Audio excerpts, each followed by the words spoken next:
Hello everyone and welcome back to the latest episode of B6 and Beyond. If you haven't already, make sure to hit the subscribe button down below. We're going to be doing a giveaway every 500 subscribers. Speaking of which, we've got our latest giveaway, which we'll be announcing the winner of somewhere in this video, so stay tuned. Ben, how are you doing? Yeah, all good, mate, all good. How are you? Yeah, I'm not too bad, mate. A bit tired, but it's what it is. It's coming towards the end of the week, so can't complain. Well, you know what coming to the end of the week means? Football's coming back. Exactly, mate, exactly. And obviously football's what we love to talk about here, so we're going to get into some of the best news of the week and also a bit of a roundup of the Brentford game beforehand. Ben, if you'd like to take it from here. Yeah, so I think it's a good idea for us really to kick off the show. Obviously, you're all aware that for those of you that are regular watchers, regular listeners, that I did a solo pod the other day. Unfortunately, Cory was ill. Hope you don't mind me saying. But effectively, we spoke a bit about some of the players exiting, but I think it's quite crucial to speak about some of them again because some of them are now official, and it'll be a good opportunity to get Cory's opinion on it as well. So, first of all, Alex Moreno, we're now aware that he's left to go to Girona, and we're also aware that it is a free transfer effectively with a 40% sell-on clause for a 32-year-old, which is absolutely insane. I'll give my view on it quickly, and then you can have your piece, Cory. So my view on it clearly is the club just want to get his wages off the books with 35 grand a week. Yes, the business isn't very good, and to be honest with you, Monchi isn't being shed in the best light, should we say, over this deal, because it was quite an expensive signing for a 30-year-old when we brought him in. But ultimately, we've got the wages off the books, helping us get even closer to that SCR deadline, should we say, because we have obviously when I say deadline, we have a deadline to meet for when we register our squad for the Europa League. Ultimately, we are very close to that now. From my understanding, is we do now have a little bit of wiggle room in the budget to be able to go and buy some players. So effectively, that's getting Moreno off the books has helped that. So it was a brilliant bit of business, as per se. Cory, how do you feel about it? Yeah, do you know what? I mean, obviously it's one of them, we spoke about Moreno in one of the first sort of podcasts we did, and I said at the time, if he stayed around, I wouldn't be too against it. I think, obviously, if he stays around, he would have been back up to Ian Maatsen. Hopefully, that would have been the case and not starting over him. But I did also say, I think, like a lot of Villa fans, there's a lot of love for someone like Luca Digne. And I said, if he could sign a new contract and reduce his wages, it makes sense to see Alex Moreno out at the door. As you say, it's an interesting transfer. I don't think I've ever actually seen a transfer like it, where there's no money involved but a sell-on clause. If you're Girona, you're not selling him at all. He's got a 2-year contract. It's not a long contract. I personally didn't realise how old he was. And again, I mean, we spoke just before this podcast, actually, Ben and I said, he's the same age as Luca Digne, and you look at Luca Digne, who's just broken back into the French team, versus Alex Moreno, who's never been near the Spanish team. And for me personally, I think the left-back role at France is probably on a par, if not a bit harder to break into than the left-back role at Spain. Ultimately, like I say, it's all about SCR, it's all about getting wages off the books. Obviously, we'll go into a couple more players who have left. But that was the thing, even though he wasn't on tons of wages, it's still a player who we're paying to effectively not play this season. So it's a smart move, but also a weird one, shall we say. Smart move, weird deal. That's the best way to sum it up. And just to let you all know, this podcast is brought to you by Coca-Cola, who we are now sponsored. I'm joking, we're not sponsored by Coke. Bloody wish we was. Yeah, so Moreno's gone. Next one is Leon Bailey. And this one, I really want it to work for Bailey, and I want him to go there and do well, so ultimately we get a fee. It's just absolutely typical. He goes there and he gets injured in his first training session with Roma. Yeah. Don't get me wrong, it's only a small injury, I'm led to believe, but it's just, I hope to God he has 3 weeks apparently, so yeah, he missed the first game of the season. No, sorry, not first game of the season, they've already started. He'll miss a couple of games. It's not the end of the world, but it was just so typical of that to happen. We really do need him to hit the ground running, because we don't want him back, because if he comes back then he's going to have less time on his contract. We won't get a 20. So basically the fee with the the loan fee works out approximately £20 million in total. And we're not going to get that next season if he comes back. So fingers crossed, every Villa fan, that Leon Bailey has a good season and we do get him off our books completely. That's no disrespect to Leon Bailey, but it's his time to leave. I think that's the thing. You've hit the nail on the head. Unfortunately, he's one of those players where we all wanted it to work out for him. We all really did, and especially after that 23-24 season, we all thought that was sort of it. Now we're going to see the Leon Bailey that was lighting up the Bundesliga, that was lighting up the Belgian league, and unfortunately, it never materialised like that. Again, he's probably one of those players where, had he taken a wage cut or something, I wouldn't have been mad at him for staying around. I would have been quite happy to keep him around the squad for sort of that European experience, but also he's 28 years old, he's coming into the peak of his career, supposedly, and he was never going to be taking that pay cut, and as you say, it's about getting them wages off. The important thing is with this loan is, no matter what happens after the loan, his full wage is being covered by Roma. So for this whole season, 125 grand a week is being paid by Roma and not us. Nothing's being paid by us. We can then go and use that 125k, hopefully spread it across a couple of players and go from there. Talking of wages off the books, Leander Dendoncker. Yeah, when I last spoke on the pod, it wasn't quite confirmed, but we have officially got rid of him now, and I think it is time, Villa fans, make sure you crack open a beer and enjoy yourself, because we have finally shifted Leander Dendoncker. What an absolute disaster. Yeah, I think we spoke about it briefly in the pod before when we were both here, the idea of him leaving, and listen, we both said it's similar with all of these players that are leaving. There's no hard feelings from Villa fans. It's not a case of it's their fault, it's not their problem. Dendoncker was he was offered 90 grand a week. It's a ridiculous deal for someone like him. He's never been, even at Wolves, he was their third, fourth choice centre midfielder. So to be paying someone who's a third, fourth choice at a team at the time that weren't any better than us, 90 grand a week, it's ridiculous money. And I think ultimately, again, there's no hard feelings towards him. He's done his stint at Villa. He's wore the Villa shirt. We would have all supported him if, for whatever reason, he started a game this season. But it's 90 grand again that can now go towards two players potentially. I think that's the way Villa are looking at it. This sort of window is, can we get younger players like Evan Gesson in, and sort of someone who was on minimal wages, and offer them 30, 40k instead of going out and saying, right, we're going to give 90 grand to someone. Well, realistically, that's how a smart club operates, isn't it? Let's be yeah, realistic. definitely. You look at the likes of, Palace, for example, who are, we had our number last season pretty much every time we played them. And they brought in low cost players, turned them into superstars, and they've just sold one for £68 million. So they're pretty good at it. And there is other teams, Brighton as another one.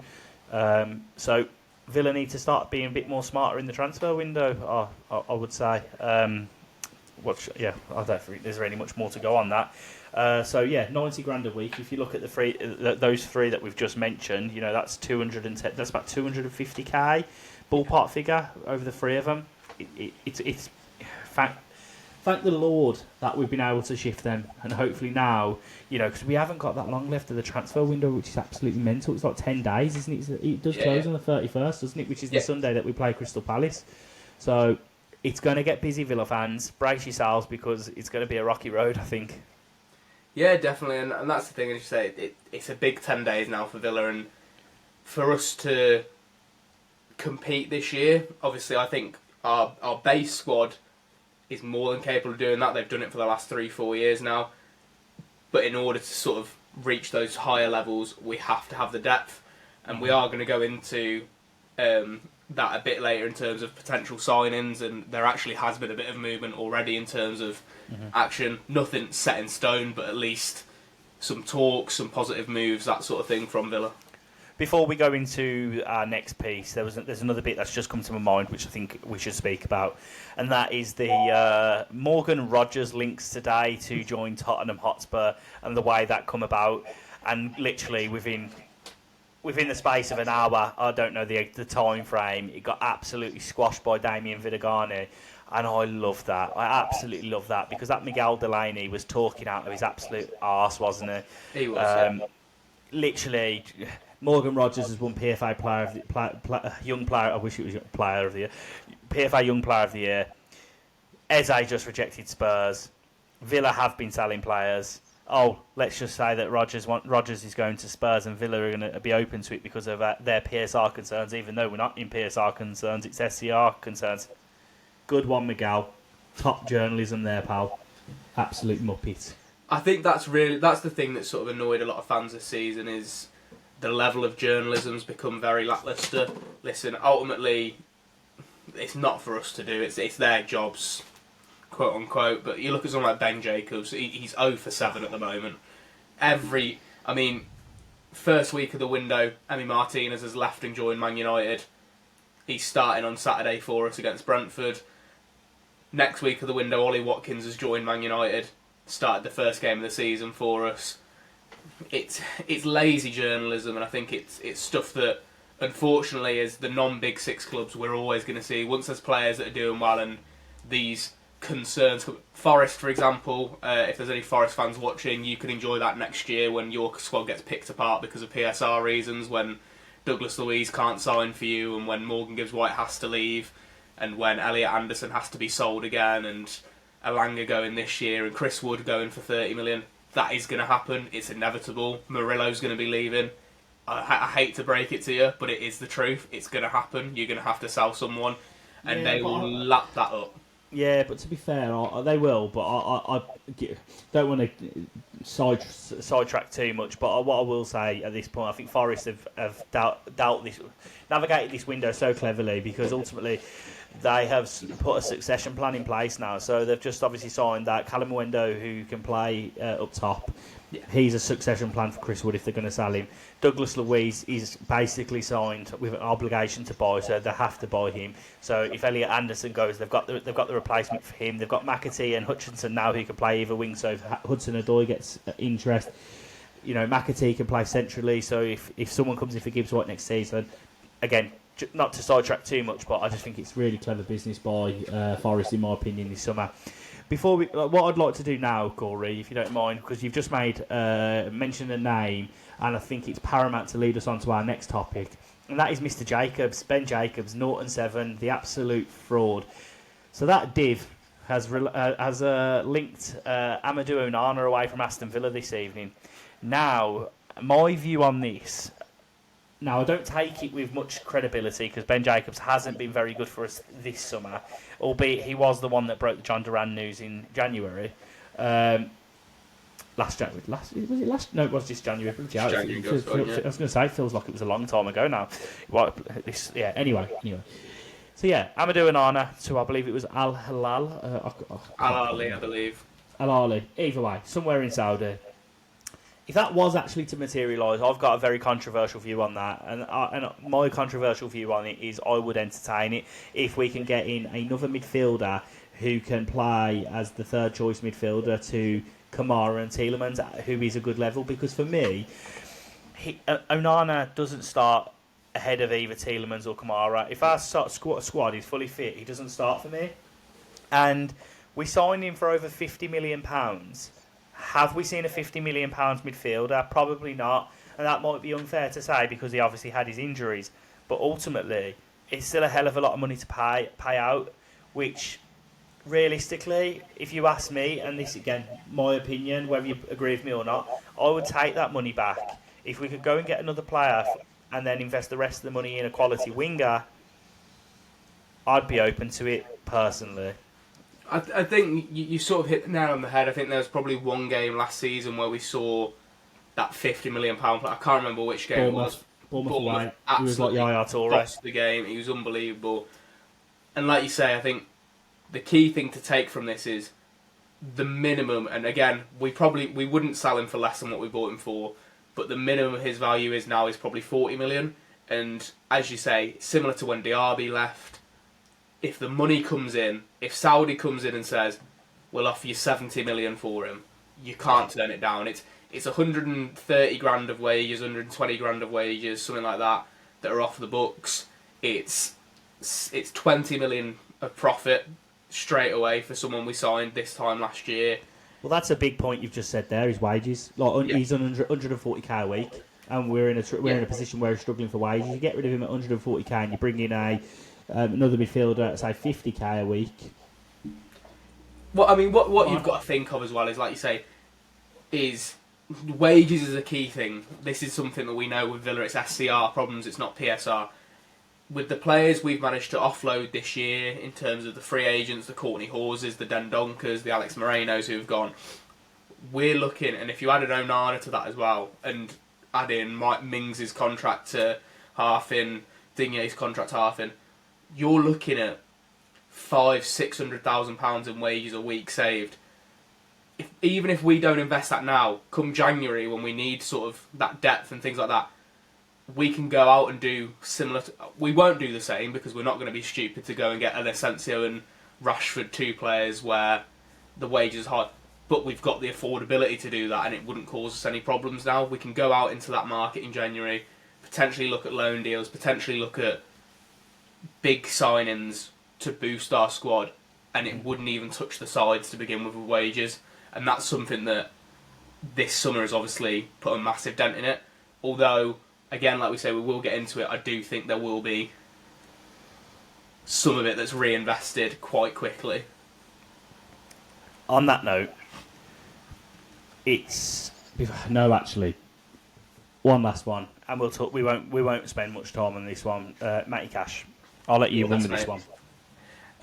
Listen, it's lazy journalism, I think, potentially. Actually, no, that's not fair on Jake. It's Jacob Tanswell, who's a very reliable source. He's kind of sort of come out and, even in his own post, he's mentioned it and shut it down at the same time. He's obviously said about how Forest have an interest in Matty Cash. They wanted to bring him back to the Forest ground. The City ground, sorry. They wanted to sort of look at that option. 10 minutes later, they've signed a new right back pretty much from Sevilla. And also in that article, he also said, obviously, Jacob Tanswell, that Villa were looking at giving Matty Cash a new deal. Again, something like that where Matty Cash is 28. I think a lot of people are probably thinking, blooming out, we're not investing those wages. One thing that will be done there, I think, from Villa is they'll probably look at offering him a 4 or 5 year contract. I think they might offer it a bit longer for less wages. Sort of that temptation of it's coming towards the peak of his career, and obviously he's not really hit high levels, but it's a nothing deal. It's a non-starter probably, the Matty Cash deal. At this stage in the window, it would be a risk to sell him. Again, we've said there's not many sort of out there. There's obviously Dumfries, who we spoke about many times, who I love, but again, you'd be bringing someone in who's going to be on mega wages. Yeah, big whack in it for Dumfries. Yeah. I think personally they'll offer him a 1 year extension just to basically protect his value. I know he'll be a bit older, but ultimately, if we don't offer him a 1 year extension, it's going to be, we'll get absolute peanuts for him because he'll only have a year left of his contract. So that's what I think they'll do. He's got 2 years left, doesn't he? I think at the moment, yeah. Right. Okay. So I'll retract my statement. I was thinking he was sort of coming towards the end of his contract. But yeah, if he's got 2 years left, offer him that extra year, and then by the time he's 30, you can reevaluate and say, you're still a crucial player, like Digne, half your wages and stay, or you can offload him back to Forest. Let's be realistic, this Forest link, it's not concrete, is it, at the moment? It's just another player that they're supposedly linked with.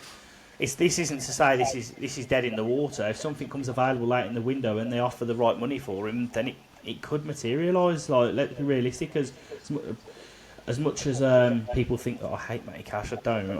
I think if I was to put the money into the squad, I'd rather put it elsewhere. But if Unai Emery feels like we can get rid of him and buy someone new, I'd be open to it. But I don't think that's the case personally. I think Unai Emery does trust Matty Cash. I think that's proven. Matty Cash plays most big games. So I don't see Matty Cash going anywhere personally. No, I don't think it would be anywhere. So, the one we want to talk about, potential new signings. Now, we've both had our opinion on our TikTok account, and if any of you here don't follow our TikTok account, go over to TikTok, and it is just B6 and Beyond on TikTok, so we do a bit of short form content on there. Nicholas Jackson. I'm massively pro for it, to be honest with you. I'm all in. and I've said it. I said it on the previous video I did on my own. If Unai Emery wants him, Unai Emery got the best out of him. Nicholas Jackson said that he played the best football of his career under Unai Emery, and he basically owes everything to Unai Emery. This just feels like a match made in heaven, and I feel that Jackson is massively, massively overhated. I feel like he gets a lot of discredit. He's berated and spoke about like he's an absolute poor striker. But the guy, his movement is fantastic. Yes, he missed a few chances for Chelsea last season, but all the top strikers do. I'm telling you, and I will die on the hill on a sword, that he's going to boom. His next move, whether it's at us or not, he's going to do well. And the reason I say that is because he's got all the attributes to be a top-level Premier League striker. Just hasn't worked at Chelsea, but I say it hasn't worked, and I'll say it again, I've said it multiple times, after the same amount of games, he's got the same stats as Didier Drogba, who went on to be a Chelsea legend, so he can't be that bad. I'm gonna come close to the mic when I say this and say, clever business.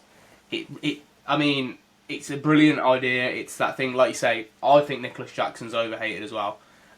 We don't just agree with each other on these podcasts as well. By the way, there is other things, but the business, I think it's a clever move to make. He's a player who's clearly out of favour at Chelsea. They want him gone, but we hold all the cards in this deal. They want him gone. He only seems to want Aston Villa. We get him on loan, for example, for a portion of the fee.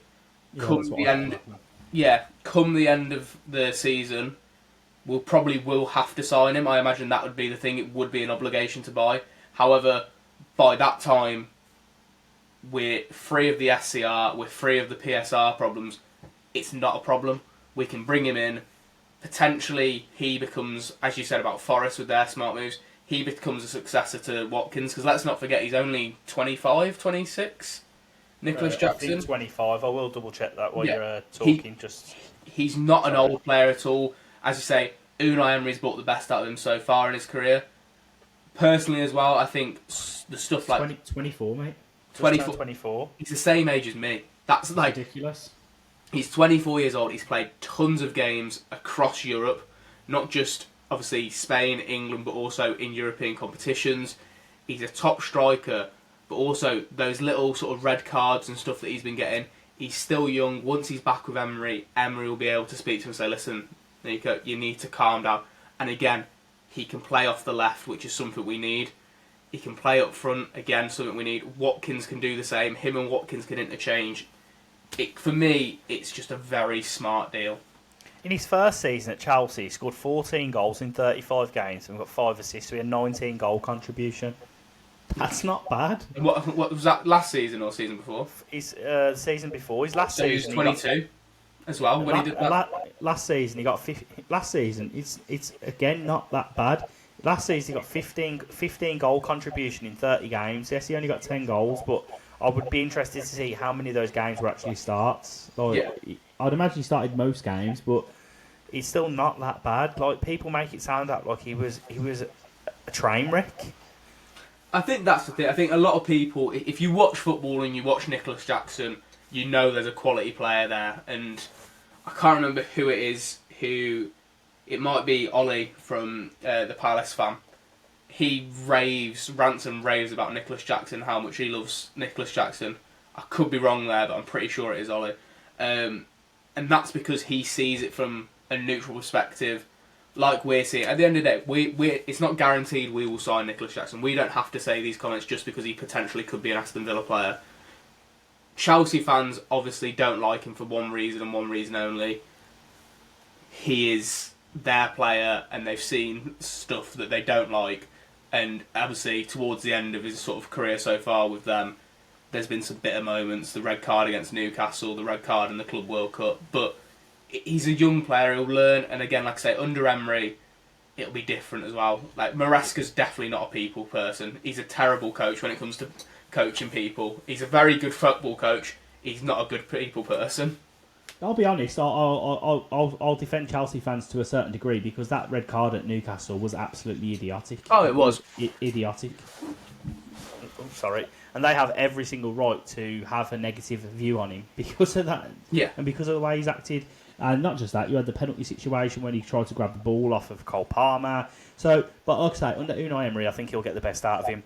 So, there's a couple of other players we want to talk about very briefly because it's gone a bit quiet on the one of them. But the one that seems to be picking up traction is JD Canva. It looks like that could potentially be done quite soon. We need a right-sided centre-back. As much as I think Lamar Bogard can do that role, but he also can do the defensive midfield role. He can play at right-back. He's a very versatile player. And if Unai Emery thinks that is the man that's going to come into the team and affect the team at such a young age and he's got everything about him, seems like a steep fee at €20 million. But for €20 million for an 18-year-old, he must be very talented boy. I can't say I've watched much of him myself. So there's not really a lot I can say about him. To be honest, I don't know about you. I'm the same. I've not seen much of him, but like you say, someone like Lamar Bogard, me and you have obviously ranted and raved about Lamar Bogard. Now we think this could be a big season for him in terms of minutes. But you've hit the nail on the head there. He's a versatile player. So I imagine he'll play this weekend, Bogard, at right centre-back. But again, he can play right centre-back, he can play at right-back, he can play in the 6 role. So again, someone like JD Canva who can come in, who's just an out-and-out centre-back. But also Emery will teach him how to play right-back, for example, or he might teach him how to play in the 6 because he is young and he likes versatility. But someone like him, where we can just say, right, Konza is injured or Konza has got a red card, or even in 2 years' time when Konza's sort of pushing the 30 mark and all of a sudden Konza becomes back up to someone, it could be that JD Canva steps up and becomes that starter for us in 2 years' time. So it's one of those signings we spoke about earlier where he's a young lad, he's not on a lot of money at the moment, so if he does come to Villa, he's not going to be demanding 100 and something grand. It will just be a case of bumping him up from, he might be on 15 grand at the moment at Toulouse, I'm not sure, but bumping him up to 30, for example, doubling his wage, which at his age he'll be buzzing with. He's playing Premier League football potentially playing in Europe for us as well. It's a good move all round in that sense. Mm-hmm. I fully agree. So the next one to speak about is Marco Asensio. That seems to have gone a little bit quiet recently. Obviously there was, should we say, a lot of noise at one stage. What do you feel about the situation? I think it's a deal we probably could see done. I think what Villa have probably done now is because we've managed to get sort of the wages out, they are probably looking at better options, for example, some younger lads who maybe could be here for the long run. As you say, if someone like Nicholas Jackson does come in, he can obviously play off the wing as well. So there's not as much need for an Asensio character in that sense. I know Asensio would probably predominantly be playing sort of off the right or centrally, but we've also got Evan Gasson who can do that. I think I've said it a couple of times. The only way we sign Marco Asensio is permanently. If we sign him on loan, we have the same problem with the wages. It's far too expensive. He's on 160,000 at PSG at the moment. I read 240, but 240. I could be wrong. Yeah, that's what I read. We were probably paying 160 last year. That's probably what it was. Yeah. So 240 he's on at PSG. If we get him on loan, we're going to have to pay the same as last year, 160, 120, whatever it was, that sort of range. If we sign him for a fee now, yes, I understand if you get him on loan, you can get him for free next year.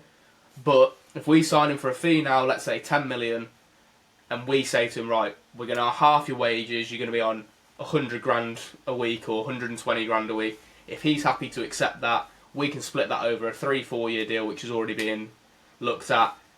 It's a lot better in the long run. And I think, for me personally, I do think we're going to be looking at younger options. I think that's the idea at the moment. I think Asensio and Unai have probably had a chat about it. They will be in contact. It's football. They will be in contact. And they've probably said to Marco Asensio, like, if you do want to join Villa, we're happy for that, but we need to explore other options first because of the situation we're in. No, that's fair enough, mate, to be fair. I do think he might end up back at Aston Villa, to be honest with you. Especially after the Fenerbahce deal collapsing. So, yeah, I'd say watch the space on that one. I think we may see Marco Asensio in a Villa shirt again, and I'll be happy for it, to be honest with you, because for that spell when he first joined the club, he was special. He really was special. So before we go into the next piece, I just want to, at this point, say that we are about to announce the winner of the competition. We did the draw before going on to the old podcast. So the winner of the competition has just been messaged, and the winner is the boys in claret blue. And there is the account and the message there on the screen. I don't know how well you can see that, guys, but yeah, congratulations, and again, up the Villa. Congratulations, up the Villa. So, before we end the pod, I think it's imperative now. Let's talk about Brentford and what we expect.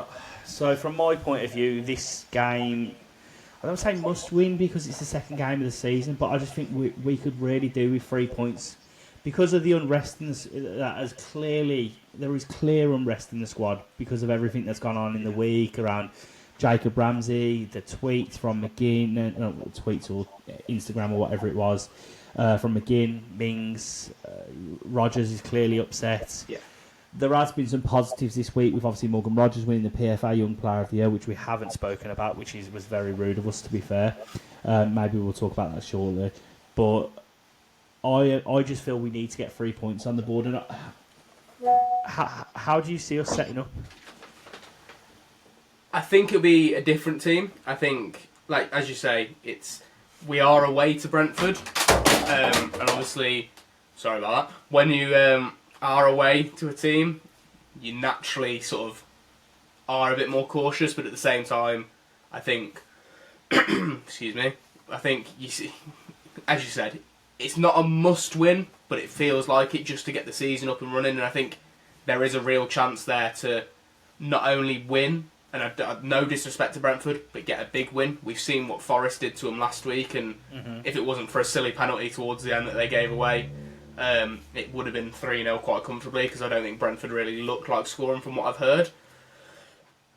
Excuse me. So on that note, I went on to a podcast last night with a Nottingham Forest fan to talk about the Douglas Luiz transfer to Forest, and we briefly spoke about the game that they had the weekend against Brentford, and he said they were absolutely horrendous, and his words were Villa should batter them. So hopefully that filled me with a little bit of confidence. But realistically, now come on, let's be realistic for just one moment. This is Brentford. They've lost in Burmo. Wissa won't play. No. Norgard's gone. Thomas Frank's gone. They've been ripped apart this summer, and right now they are fragile. We are playing them at the right time. I thought that last weekend against Newcastle we were playing the right time, but unfortunately we didn't really turn up. If we turn up this weekend against Brentford, I think we absolutely batter them. Exactly that, and I think obviously you asked me about how do we set up. I think we have to go for the attacking options. It has to be a case of your Matsons are playing, your Marlons are playing. Potentially for me, I'd like to see Evan Gasson play. I don't think he will, just because obviously we know how Emery does it. He likes to sort of integrate the younger players in rather than just put them straight in. But I think, like you say, they're there to be taken advantage of in a sense. Again, this is no disrespect to Brentford. I think a lot of Brentford fans are probably thinking the same. They probably don't want to be playing us at the moment. They'd probably rather... Well, I don't know who they'd want to play at the moment. Probably a Wolves or someone like that who are in a similar situation to them. And I think, like you say, we need Watkins firing. We need Marlon running at them. We need Matson running at them. We need Gasson running at them whenever that is in the game. We need people like McGinn on top form. We need Rogers on top form. Tielemans back in that six, spreading the play. It has to be... Pau Torres needs to be playing, passing the ball forward, getting the ball forward as soon as possible. I think it's always been a bit of a iffy one, Brentford, for us, but as you say, it should be. I really do think we missed the trick. I don't know, but I do think we missed the trick not playing Pau Torres against Newcastle, because he just offers you so much composure on the ball. Now I love Mings, and I think defensively he's our best player, but just again in hindsight they didn't have a striker, so why we didn't play someone like Pau Torres who's going to offer us more composure on the ball. I think he has to play against Brentford. He does, and I also think I would like to see Ian Matson come in at left back, just because he gives us that, I say, attacking outlet. But Luca Dean isn't bad at it at all. But I just think with Ian Matson, because of his pace, he gets into the box a bit more, and he's a goal threat. Whereas Luca Dean, his delivery is fantastic. So and we've seen it in pre-season. He's put it on a sixpence for Ollie Watkins multiple times, and Ollie Watkins has scored a good few headers. To be honest with you, with the left back situation, I'm not really that concerned whoever starts. I just think I would like to see Ian Matson play. I do agree with you on the centre of the park. Tielemans has to drop deeper to dictate play. I want to see him in that 8 role. Kamara. You had a chat about this offline. I know you said you think Kamara will be centre mid. I'm not convinced, and the reason I say that, I know you said about Bogard being at centre back. I really wouldn't be surprised if he drops Kamara in. I really wouldn't. Potential. I think for me, the only reason I sort of see it being the other way, and as you mentioned, Luca Dean there, it sort of came to me is Keith Andrews is obviously he's a set piece specialist. I think that's where Brentford are going to be strongest. Set piece specialist, and he conceded his first goal off a set piece. Yeah, true. I just think that's probably, with his expertise, that's where they'll be strongest. So, in a sense, Boubacar Kamara, who's obviously a lot shorter, if Pau Torres is playing, Pau Torres isn't the greatest in the air, even though he's 6 foot, however tall.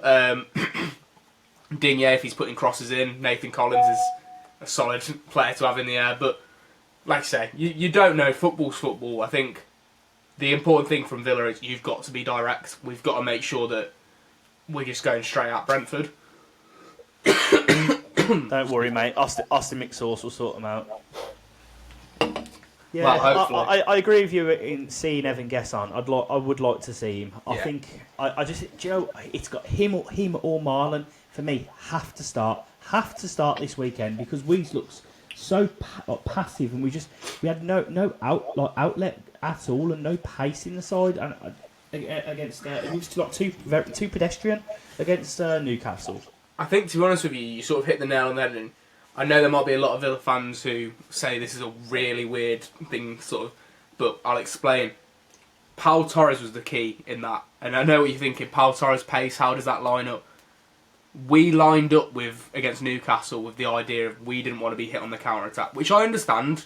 That was sort of Newcastle's only real threat, but at the same time, as you say, someone like Pau Torres who can control that game, getting that ball forward, that's what messed up that whole game for us personally. I think is that idea of we almost set up not wanting to get hit on the counter attack, and then when we did, we get a red card given against us.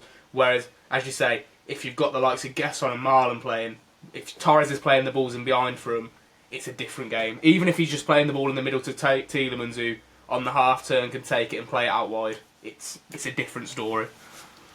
Ultimately, who are we to question Unai Emery? But definitely. Sometimes he gets it wrong, I'd say, but it is what it is. We move on as a club, as a team, as a fan base. We go into this Brentford game this weekend, hopefully take 3 points, going into the end of the transfer week, should we say. Next week's going to be a massive week for Villa. I think we'll see some movement. The next 10 days, for me, could define our season. So 100%, and I think it'd be nice to get 2 wins under the belt against these and Crystal Palace at home next weekend. Yeah, like you say, the next 10 days are crucial, really. You get a win against Brentford, you get some solid signings coming in, and all of a sudden go into the Palace game a lot more confident. Excuse me. Not going to die on us here, are you, mate? I was going to say it's that throat's coming back, that throaty injury. Yeah, it's a bit disappointing, bittersweet, because tonight we did have planned to have a Brentford fan on the pod to give a bit of an assessment on Brentford, but sadly he kind of bailed on us last minute. So just to make you all aware, we are planning to try and get a supporter from the rival team, the opposition team, whatever you want to call it, on every week to do like an opposition preview. That's going to start from next week. We do have a Crystal Palace fan already lined up, and you'll be pleased to know it isn't Ollie Thomas. So we will have that episode lined up, with the game being on Sunday night. I think we're planning to record Friday, so that'll be out Saturday morning if you want to give that a watch to kind of understand what to expect from Crystal Palace. But ultimately, so we're also sorry to jump in on you there, Ben. Oh, mate, no problem. as Ben mentioned in previous podcasts that we did, we're also sort of looking to expand the team slightly. So it may not be regular stays, but sort of Villa fans coming and going, that sort of thing. There might be some that you see multiple times throughout the season. There might be some that sort of just come and go. But we're trying to obviously get as many people involved, get as many people around sort of the network, Villa fans in general. I mean, if there's anybody watching this, for example, who has a bit of a platform themselves and they want to have a chat with us about Villa, any specific games you sort of want to do, let us know, drop us a message, and we're more than happy to sort of listen to that and get people on board to just chat all things Villa, really. Yeah. So at that point, Cory, I think it's, we've done 40 minutes. That's about enough. Yeah. We could sit here and speak about Villa all night, but 40 minutes is plenty. So yeah, if you've enjoyed this video, don't forget to leave a like and subscribe to the video, and drop us some comments. Let us know what your thoughts on what we've spoke about. All engagement really does help us grow, and we really do appreciate all of your support. So one final thing from me: up the Villa. Up the Villa.